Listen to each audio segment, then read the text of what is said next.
नदी के किनारे बसा हुआ वह छोटा सा गांव, जहां सुबह की शुरुआत पक्षियों की चहचहाहट और शाम का अंत मंदिर की घंटियों से होता था। उसी गांव के आखिरी छोर पर मिट्टी और फूस से बना एक छोटा सा टूटा फूटा घर था। यही घर था शांति का। शांति की जिंदगी भी उस घर की तरह ही जर्जर हो चुकी थी। उसका पति महीनों से बिस्तर पर पड़ा हुआ था। कभी तेज बुखार, कभी शरीर में कंपकंपी, तो कभी ऐसा लगता जैसे सांस ही थम जाएगी। गांव के वैद्य से लेकर शहर के डॉक्टर तक सब दिखा लिया था, लेकिन बीमारी उसका पीछा छोड़ने को तैयार नहीं थी। घर में एक ही कमाने वाली थी शांति, उसका छोटा सा बेटा अंश, जिसकी आंखों में अभी सपने पलना सीख ही रहे थे। हर रोज माँ की थकी हुई आंखें देखता और चुपचाप समझ जाता कि आज भी रोटी पूरी नहीं होगी। शांति हर सुबह सूरज उगने से पहले उठ जाती। सबसे पहले पति की दवा, फिर अंश को संभालना, फिर टूटी हुई छत से टपकते पानी को समेटना, और फिर निकल पड़ती थी अपनी छोटी बहन कावेरी के घर। कावेरी का घर गांव के सबसे बड़े और आलीशान घरों में गिना जाता था। ऊंची दीवारें, बड़ा आंगन, संगमरमर की फर्श और हर वक्त नौकरों की आवाजाही। कावेरी की शादी गांव के सबसे बड़े अनाज मंडी के साहूकार सेठ रघुवीर से हुई थी। धन दौलत की कोई कमी नहीं थी, लेकिन दिल में सिर्फ लालच और घमंड भरा था। उस दिन शांति थोड़ी देर से पहुंची। दरवाजे पर दस्तक देते ही कावेरी की तीखी आवाज गूंजी। अरे दीदी, आज फिर देर कर दी। शांति ने सिर झुका लिया। माफ करना बहन, अंश रात भर पेट दर्द से रोता रहा, नींद ही नहीं आई। कावेरी ने तिरस्कार से देखा। बहाने मत बनाओ। तुम्हें पता है सुबह सुबह कितना काम रहता है इस घर में। इतने बड़े घर की सफाई अपने आप हो जाएगी क्या? चलो पहले आंगन और बैठक अच्छे से झाड़ो, पोंछो। एक भी कोना गंदा नहीं दिखना चाहिए। फिर सारे बर्तन मांजना।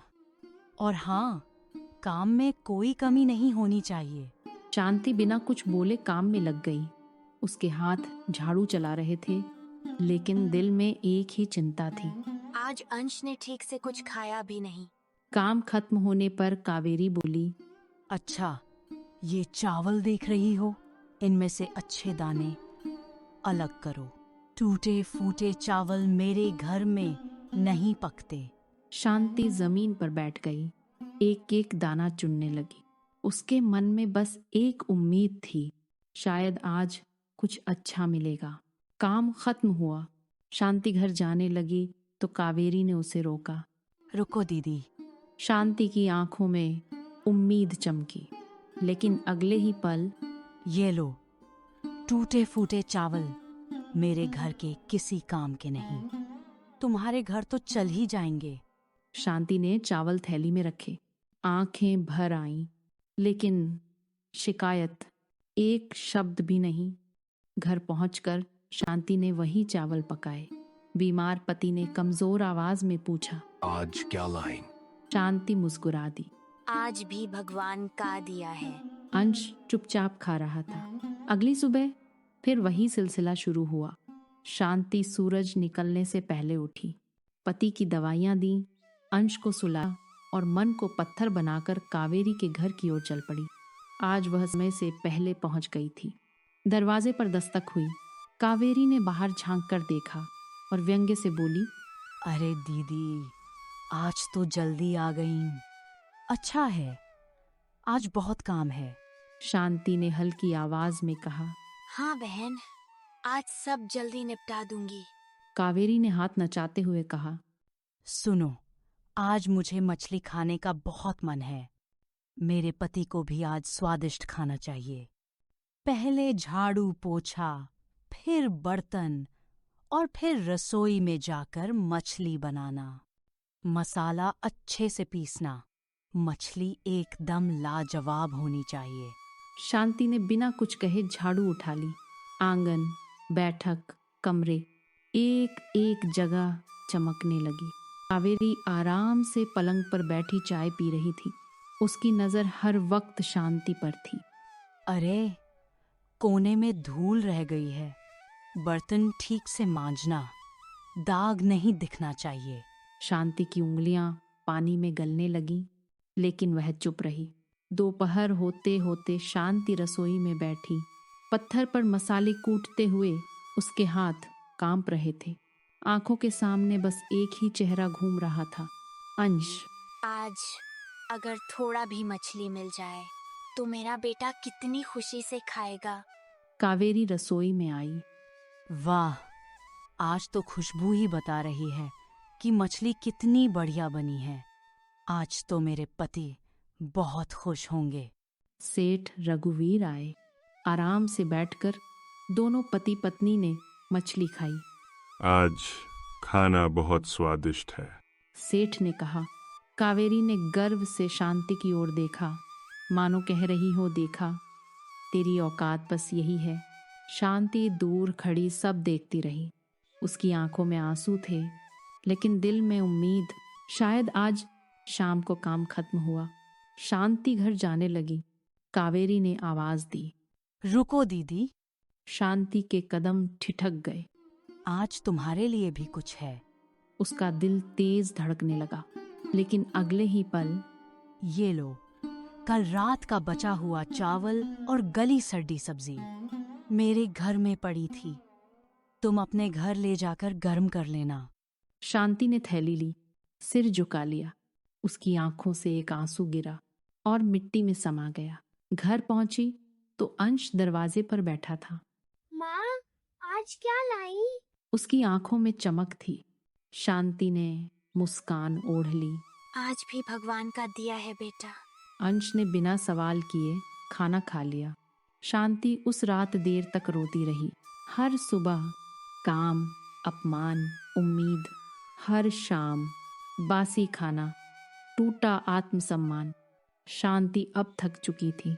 एक दिन कावेरी बोली, सुनो दीदी, कल हमारे घर बड़ी पूजा है।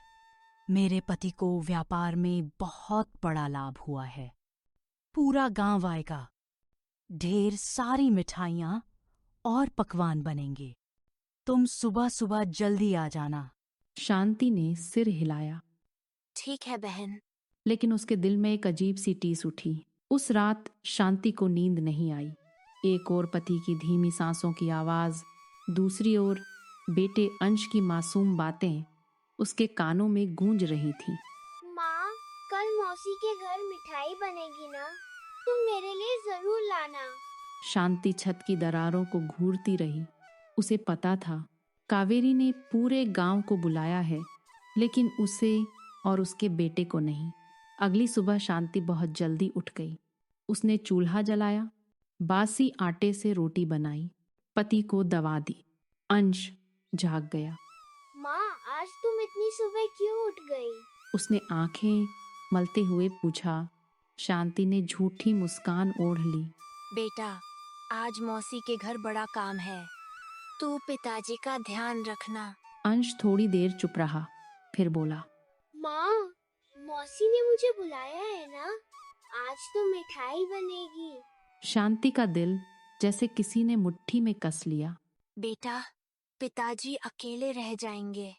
मैं जल्दी आ जाऊंगी। अंश ने सिर हिला दिया। माँ, मिठाई जरूर लाना। कावेरी के घर पहुंचते ही शांति ठिठक गई। बड़ा आंगन, सजे हुए मंडप, हलवाई, बड़े बड़े बर्तन, खीर, पूरी, कचौरी, पुलाव, मिठाइयों की खुशबू हवा में घुली हुई थी। कावेरी सजी धजी खड़ी थी। अरे दीदी, आ गईं। चलो जल्दी काम शुरू करो। सबसे पहले घर के बाहर झाड़ू लगाओ, फिर पूजा वाली जगह अच्छे से साफ करो, और जो पत्तल पड़ी हैं उन्हें गिन कर रखो। शांति बिना रुके काम में जुट गई। उसके हाथ तेज चल रहे थे, लेकिन मन बार बार अंश की ओर भाग रहा था। थोड़ी देर बाद पूजा शुरू हुई। गांव के बड़े पंडित आए। घंटियां बजी, मंत्र गूंजे। कावेरी और सेठ रघुवीर पूजा में बैठे थे। चेहरे पर संतोष, हाथों में दान। शांति दूर खड़ी सब देखती रही। पूजा के बाद पत्तल बिछाई गई। पूरा गांव खा रहा था। वाह, क्या खाना है। ऐसी पूजा रोज होनी चाहिए। हंसी, बातें, तारीफें और शांति वह बस झूठी पत्तलें उठाती रही। शाम होते होते मेहमान चले गए। घर में ढेर सारा खाना बचा था। कावेरी बोली, दीदी, सब रसोई में रख दो और मिठाई के बर्तनों में जो नीचे चूरा बचा है उसे अलग कर लेना। शांति ने चुपचाप सब समेटा। कावेरी ने एक पोटली थमाई। लो दीदी, ये मिठाई का चूरा और किनारों पर चिपकी शक्कर मेरे घर के किसी काम की नहीं। शांति के हाथ कांप गए। शांति रोती हुई जंगल के रास्ते से जा रही थी। अंधेरा घिर रहा था। तभी उसकी नजर प्राचीन शिव मंदिर पर पड़ी। उसके कदम अपने आप रुक गए। शांति मंदिर में गिर पड़ी। हे महादेव, अब मुझसे ये अपमान नहीं सहा जाता। अगर मेरी सच्चाई में दम है तो मुझे यहीं अपने पास बुला लीजिए। उसकी सिसकियां पत्थरों से टकरा रही थीं। मंदिर में शांति छा गई। फिर एक दिव्य शांति का एहसास। शांति को नींद सी आने लगी। शांति उठी। उसके कदम भारी थे। घर के पास पहुंची तो अंश दरवाजे पर बैठा था। माँ, तुम आ गई। माँ, मिठाई लाई? अंश ने पोटली की ओर देखा। शांति कांपते हाथों से पोटली खोलती है और शांति के हाथ कांप रहे थे। अंश की आंखें पोटली पर टिकी थीं। उसकी मासूम सांसें तेज हो गई थीं। माँ, जल्दी खोलो ना। जिस पोटली में सिर्फ मिठाई का चूरा और शक्कर के चिपके टुकड़े होने चाहिए थे, वहां रंग बिरंगी मिठाइयाँ, लड्डू, जलेबी, पेड़ा, बर्फी, कचौड़ी, पूरी, पुलाव, सब कुछ भरा हुआ था। अंश खुशी से उछल पड़ा। माँ, देखो कितनी सारी मिठाइयाँ। आज तो मेरा सपना सच हो गया। वह मिठाई उठाकर खाने लगा। शांति की आंखों से आंसू बहने लगे। हे महादेव, ये कैसे हो गया? शांति कांपते कदमों से घर के अंदर गई और जो उसने देखा उसका शरीर सुन्न हो गया। झोपड़ी अब झोपड़ी नहीं रही थी। चारों ओर सोना, चांदी, सिक्के, गहने दीवारों से झिलमिला रहे थे। मिट्टी का फर्श चमकदार पत्थरों में बदल चुका था। अचानक उसके पति की आवाज आई। शांति, जिस पति को महीनों से उठते नहीं देखा था, वह अपने पैरों पर खड़ा था। चेहरे पर तेज, आंखों में जीवन। मुझे आज बिल्कुल अच्छा लग रहा है, जैसे शरीर से सारा दर्द चला गया हो। शांति रो पड़ी। उसने पति के पैर पकड़ लिए। यह सब महादेव की कृपा है। शांति ने पति और अंश को सारी बात बताई। कावेरी का अपमान, बासी खाना, मिठाई का चूरा और शिव मंदिर में की गई प्रार्थना। पति की आंखें भर आईं।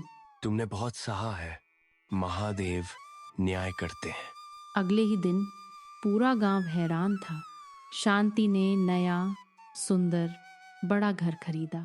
उसके पति फिर से खेत संभालने लगे। अंश के चेहरे पर अब भूख नहीं, सपने थे। 3 दिन बीत गए। कावेरी को चिंता होने लगी। दीदी काम पर क्यों नहीं आ रही? ना सफाई, ना बर्तन। उसने नौकर को भेजा। नौकर ने जो देखा उसके होश उड़ गए। महल जैसा घर, खुशहाल परिवार।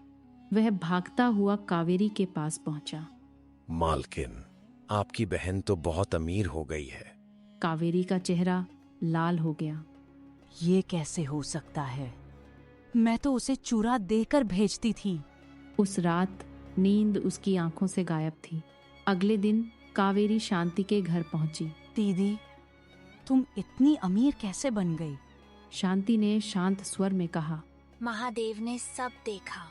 तू रोज जो मुझे बचे खुचे बासी चावल और सब्जी देती थी, और उस दिन तूने मुझे मिठाई के चूरे और शक्कर दी थी ना, मैं वही सब लेकर घर लौट रही थी। तभी रास्ते में महादेव मिले। मैंने उन्हें अपनी सारी दुख तकलीफ बता दी और महादेव की कृपा से यह सब बदल गया। शांति का नया घर सूरज की रोशनी में चमक रहा था। जिस घर में कभी भूख और आंसुओं की गंध थी, आज वहां शांति, सुकून और संतोष का वास था। लेकिन उसी घर के दरवाजे के बाहर कावेरी खड़ी थी, आंखों में हैरानी, दिल में जलन और दिमाग में सिर्फ एक ही सवाल। जो मुझे नहीं मिला उसे कैसे मिल गया? दीदी, कावेरी ने बनावटी अपनापन दिखाते हुए कहा। तुम्हारी बहुत याद आ रही थी, सोचा देखाऊं। शांति ने उसे भीतर बैठाया। उसकी नजरें सोने चांदी, सजे हुए कमरे, हंसते हुए अंश और स्वस्थ पति पर टिक गईं। हर चीज उसके दिल में जलन का तीर बनकर चुभ रही थी। सच सच बताओ, ये सब कैसे हुआ? शांति ने बिना घमंड के कहा। महादेव की कृपा से। मैंने उनसे कुछ नहीं मांगा था, बस अपना दुख कहा था। कावेरी का चेहरा सख्त हो गया। अगर दुख कहने से यह सब मिलता है तो मैं क्यों नहीं? घर लौटते वक्त उसका मन उथल पुथल से भरा था। घर पहुंचते ही उसने सेठ रघुवीर से कहा, आपको पता है दीदी अब मुझसे भी ज्यादा अमीर हो गई है। सेठ ने शांत स्वर में कहा। तो इसमें बुरा क्या है? उसने बहुत दुख सहे हैं। नहीं, वो मुझसे ऊपर नहीं हो सकती। मुझे भी वही चाहिए। लालच इंसान को ले डूबता है। लेकिन कावेरी अब सुनने की हालत में नहीं थी। अगले दिन कावेरी शांति के घर पहुंची। आंखों में झूठे आंसू, आवाज में बनावटी दर्द। दीदी, मुझसे बहुत बड़ी गलती हो गई। मेरे पति के कारोबार में नुकसान हो गया है। अब घर चलाना भी मुश्किल हो रहा है। शांति ने चिंता से पूछा। क्या हुआ? कावेरी ने हाथ जोड़ लिए। मुझे अपने घर काम पर रख लो, जैसे तुम मेरे घर काम करती थी। शांति कुछ पल चुप रही। वह सब समझ गई थी, लेकिन उसका दिल साफ था। ठीक है कावेरी, तू मेरी बहन है। अगर तेरा मन है तो काम कर ले। कावेरी के मन में खुशी की लहर दौड़ गई। अब खेल पलटेगा। अगली सुबह कावेरी काम पर आ गई। झाड़ू, पोछा, बर्तन सब करने लगी, लेकिन उसकी नजरें हर वक्त घर पर जमी थीं। कब वही चमत्कार होगा? शाम को शांति ने उसे आवाज दी। कावेरी, ये लो ताजा खाना और मिठाई। कावेरी ने तुरंत मना कर दिया। नहीं दीदी, मुझे वही दो जो तुम मुझे देती थी। शांति चौंक गई। पर ये ताजा है। कावेरी ने जिद की। मुझे बासी खाना ही चाहिए। कावेरी बासी खाना लेकर चली गई। शांति देर तक सोचती रही, ये ऐसा क्यों कर रही है, लेकिन उसने कुछ नहीं कहा। हर दिन वही काम, बासी खाना, कावेरी की अजीब जिद और हर रात कावेरी का सपना। मैं दीदी से भी ज्यादा अमीर बनूंगी। कावेरी की रातें अब करवटों में कटने लगी थी। दिन भर वह शांति के घर काम करती और रात को अपने घर लौटते वक्त उसके दिमाग में सिर्फ एक ही विचार घूमता। जिस रास्ते से शांति अमीर बनी, उसी रास्ते से मुझे उससे भी आगे जाना है। उसका लालच अब भूख बन चुका था। वह बार बार वही दृश्य याद करती। शांति का नया घर, उसके बेटे की मुस्कान, सोना चांदी से भरे कमरे। वो मुझसे बेहतर कैसे हो सकती है? मैंने तो हमेशा उसे काम पर रखा था। उसकी आंखों में ईर्ष्या उतर आई थी। एक शाम बासी खाना लेकर लौटते हुए कावेरी ने खुद से कहा, अब बहुत हो गया। आज मैं भी वही करूंगी जो शांति ने किया था। मैं भी मंदिर जाऊंगी और महादेव से वही मांगूंगी।